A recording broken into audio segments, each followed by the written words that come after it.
Hello mga tol, at tayo nagbabalik para sa usapang dagdag kita na naman mga tol, no? Ang pag-uusapan natin is yung pag-YouTube. Pwede bang gawing extra income to? Or pwedeng ikayaman? At paano ang gagawin, no? So, syempre, kung ang tanong ninyo kung pwedeng gawing income, extra income, syempre, pwedeng-pwede. Yung iba nga, full-time talaga dito eh. At solid na rin yung kinikita nila, mga tol. Actually, yung meron akong isang idolo dito, which is si Sir Jimmy Speaks TV, no? Isa yan sa mga idol ko kasi napaka-humble niya sa mga kagaya niya, yung kagaya niyang niche or niche. Tahimik lang, hindi siya, basta humble siya. Napaka-humble kaya pinapanood ko rin siya. At gusto ko yung kanyang ginagawa, daily uploads, yung mga fans niya talaga ay na-update. So, ang pag-YouTube, no? Nung naalala ko dun sa isang channel ko, actually, malaki-laki din yung kinita nung channel natin nun, no? Si Dagdag Kita na original, yung unang channel natin. Pero, yun nga, na-ban tayo.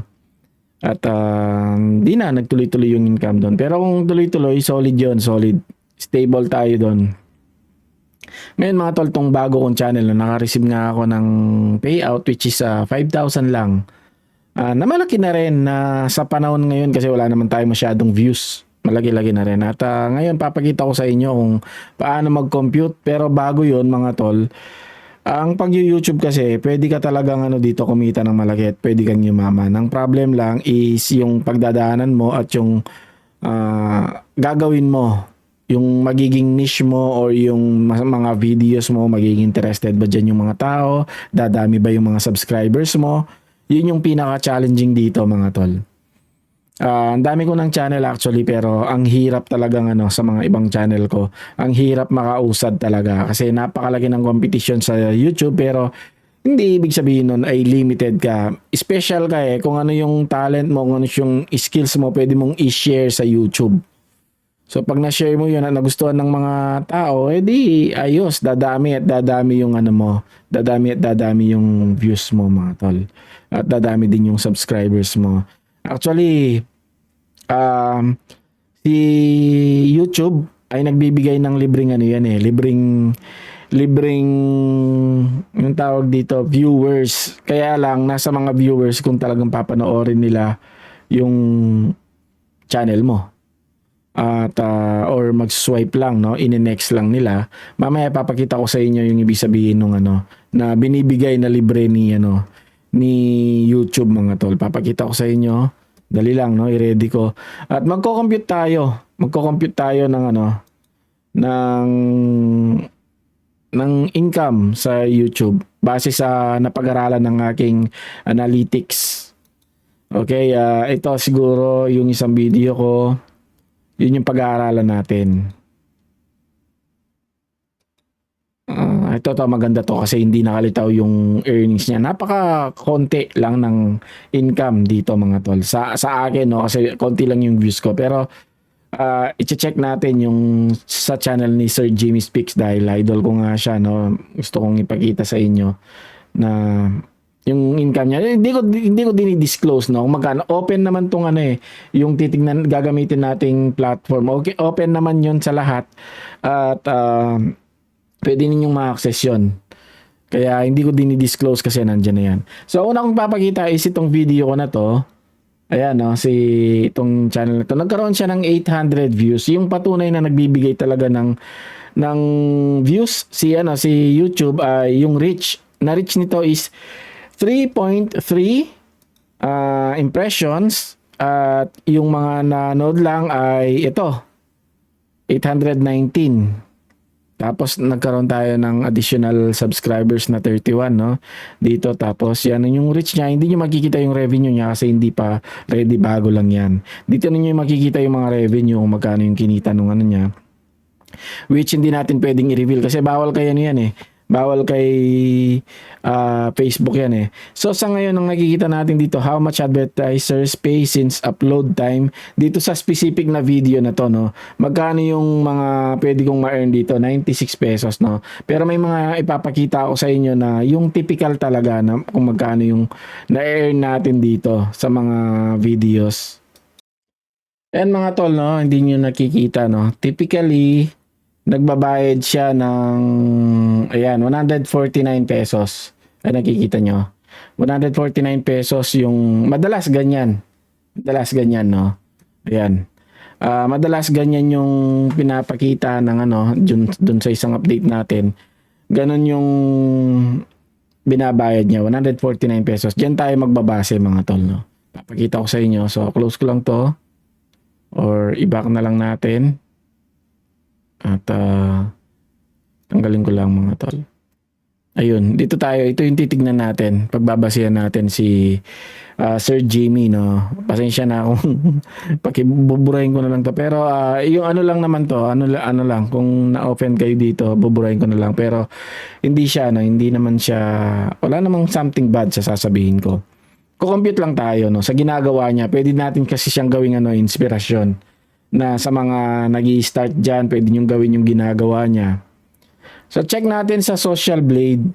Dito yung pagbabasihan natin, no. So within 30 days, magkano ba yung kinita niya? Ito pala yung nag-request si Sir Noel Padua.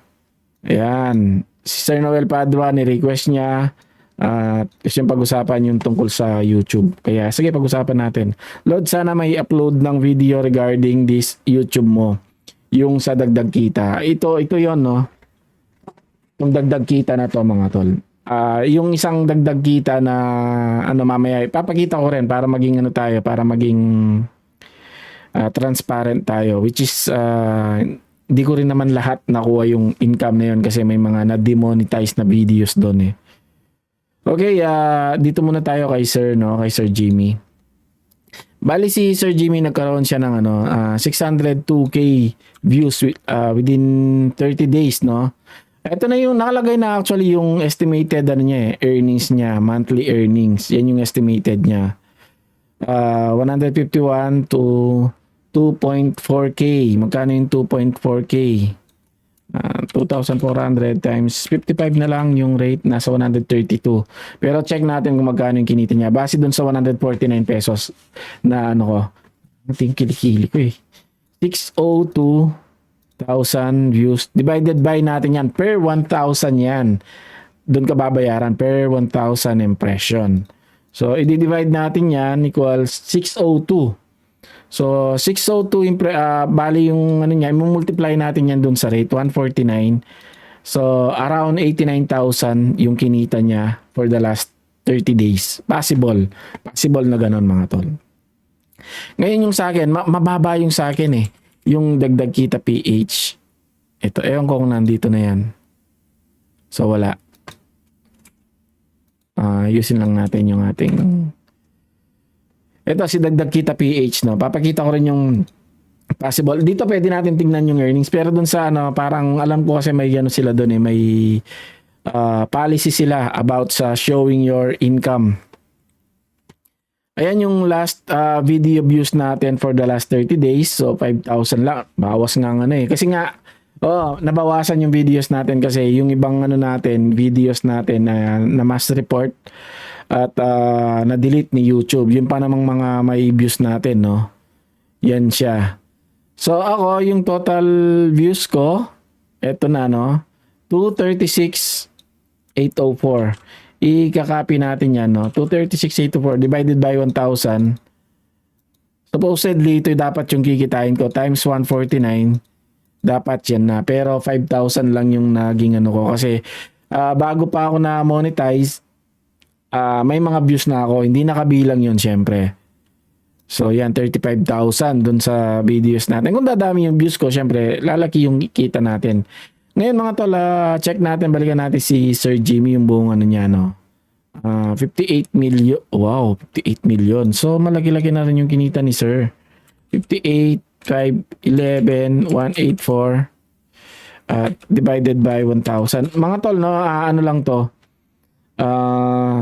estimate lang to. So, nasa 5,885. Wow. 58,000 divided by 100 pa lang nangyari. Napaano tuloy ako, napatingin ako. 184 divided by 1,000. So, equals 58 times. Kung 149 yan, kumita na siya ng 8 million. Kung ano yan, no? Kung pareho kami ng rate. Kasi hindi naman talaga ano yan eh. Pero sa akin kasi ganun yung rate na nabibigay sa akin, 149. So sa kanya, magkaiba din kasi iba-iba yung mga advertisers na lumilitaw. Pero di malayo to, nandito around 151 to 2.4k yung earnings niya monthly.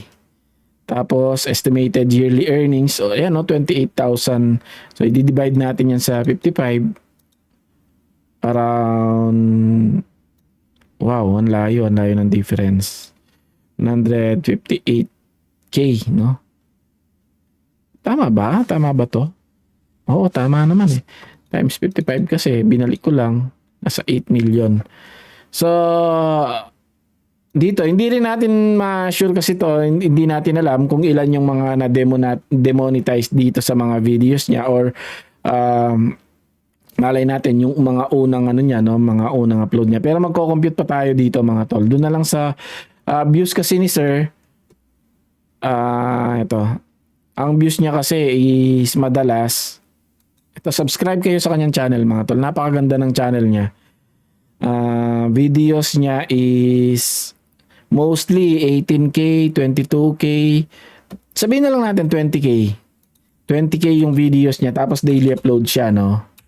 Divided by, kaya ako na-inspire kasi kaya niyo mag-daily uploads, ako hindi. At saka ang gagaling ng content niya mga tol. Salute kay Sir Jimmy Speaks.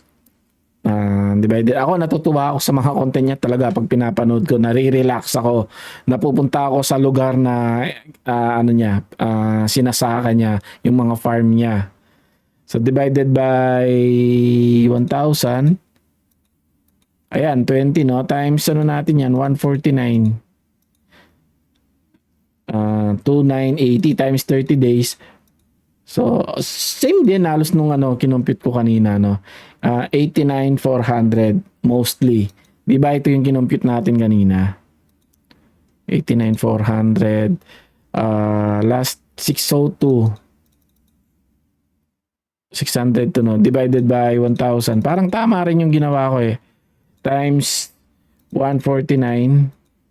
89,000 din. So, di nagkakalayo. Kung mga tol kung yung mga advertisers niya ay nagbabayad ng average na 149 per 1,000 impression. So, ganun yung computation mga tol. At ako, mas ako dito mas focus ako sa YouTube talaga kaysa sa Facebook. Mas mababa yung bigay ni Facebook. Si TikTok, paparating pa lang yung Creators Fund dito sa Pilipinas. Di natin alam kung kailan, pero may bali-balita na babasa-basa ako na December daw. I'm not sure. Di tayo sure doon. Sabi-sabi lang yun mga tol. So again, no, ganyan yung pwede ninyong ma-earn sa YouTube mga tol. At mukhang hanggang dito na lang, and thank you for watching and God bless mga tol. Siguro kung magre-request kayo, gawa tayo ng tutorial ng tamang pag-YouTube, although yung sa akin, itong bago kong channel, hindi na ganun ka lupit, no? Like yung mga nauna, kung ano yung ginagawa natin para maging searchable sila, kung ano yung ginagawa natin para panoorin ng mga tao, makita nila yung ating mga videos para lumitaw sa kanilang timeline, no? Siguro pwede natin pag-usapan, magbigay tayo ng mga tutorials tungkol sa YouTube, Facebook, yung mga ginagawa natin, paano tayo nabubuhay sa ganyan sa social media mga tol. Thank you and God bless mga tol, at salamat sa patuloy na panonood mga tol. Thank you.